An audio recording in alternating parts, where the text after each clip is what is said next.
હાલ ચાલતા કોરોના કાળમાં પ્રભુનું નામ પણ મંદિરની બદલે ઓનલાઈન લેવું પડે છે। ત્યારે રાજકોટ બિલખિયા આશ્રમના મહંત રીતેશ સેદાણી બ્રહ્મલીન થતાં તેમના સ્મરણાર્થે જહાંગીરપુરાના રામમઢી ખાતે શ્રીમદ ભાગવતજી કથાનું ઓનલાઈન આયોજન પૂજ્ય મૂળદાસ બાપુના સાનિધ્યમાં કરવામાં આવ્યું હતું, જેની મુલાકાત G24 ન્યૂઝ ચેનલ લીધી હતી। તેની પર આપણે નજર કરીએ। એટલે આપણે ગુજરાત કાર્તક મહિનાથી નવું વર્ષ માનવામાં આવે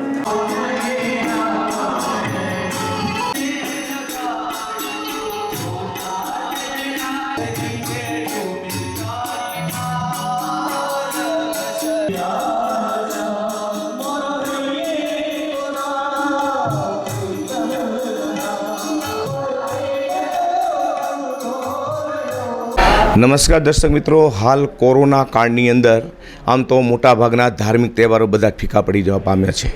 ખાસ કરીને આપણે જે સપ્તાહ પણ ચાલતી હતી તે પણ ફીકી પડી જવા પામી છે, એટલે કે કોઈ સપ્તાહ થતી નથી। જે સપ્તાહ થાય છે એ ઓનલાઈન થાય છે। ત્યારે અત્યારે G24 ન્યૂઝ ચેનલની ટીમ ખાસ કરીને જહાંગીરપુરાના રામમઢી ખાતેના શ્રી લાલબાપાની સ્થિત રામમઢીની અંદર છે। અહીંયા પણ હાલ ઓનલાઈન ભાગવત સપ્તાહનું આયોજન કરવામાં આવ્યું છે। આપણા અહીંના મેન કરતા છે પૂજ્ય શ્રી મૂળદાસ બાપુ, આપણે તેમને મળીએ। જી નમસ્કાર। જે આ જે નિર્માણ થાય છે તે સંપૂર્ણ ભયમુક્ત વાતાવરણ ઊભું કરવા માટેનું નિર્માણ છે। લોકો પોઝિટિવ એવું સામાન્ય નામ સાંભળે તો ભયભીત થઈ જાય છે, અને ભયભીત થઈ જવાના કારણે એના શ્વાસોશ્વાસ અથવા તો એને જે ભય લાગે એની ફાળ પડી જાય, એટલે આખું શરીરનું તંત્ર બદલે। એને હિસાબે ભયમુક્ત સારા અને પવિત્ર ચરિત્રોના વિચારો આપવા માટેનો આ અમારા ગૌ સેવક, ગૌ રક્ષક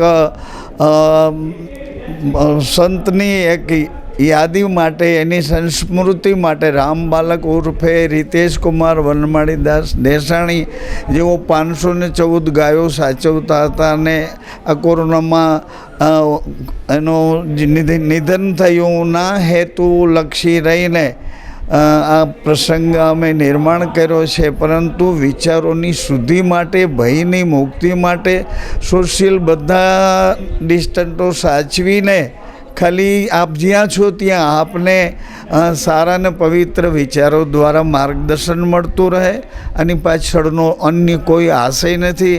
આપ સૌ અને આપના વારસદારો, આપના પરિવારો સૌ એકદમ ફ્રેશ રહે, આ ભયથી ડરે નહીં, બેદરકારી કરે નહીં, માસ્કને સાચવે, આવા બધા સારા અને પવિત્ર વિચારો અમે આ કથા દ્વારા રજૂ કરવા વિદ્વાન વક્તા મહાદેવભાઈ શાસ્ત્રી, એવો પણ PhD છે, અને અહીંયા 2-5 જે કંઈ આવ્યા છે એ બધા સારા અને સ્નાતકો છે।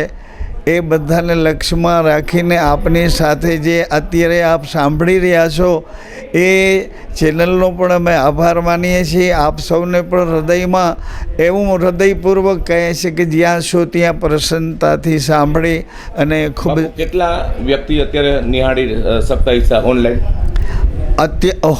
ઓનલાઈન તો અમારા પરિવારના લગભગ 1.5 લાખ માણસો છે, પણ જે કામમાં રોકાયેલા છે એના બધાના પરિવારો અત્યારે જોવે છે।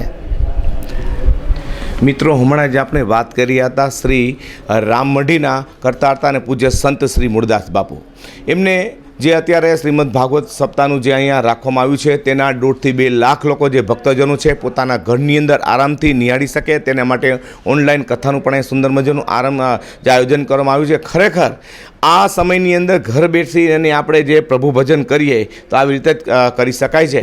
આપણે ફરી પાછા એમને નામ આપ્યું હતું બાલમુકુંદ શ્રી રીતેશ દેસાઈ, એ મારી સાથે પણ અભ્યાસ કરેલો છે, અને મને પણ ખૂબ દુઃખ છે, મારા મિત્ર એમનું ડેથ ગુજરી ગયા છે। એમના સ્મરણાર્થે આ કથાનું આયોજન કરવામાં આવ્યું છે।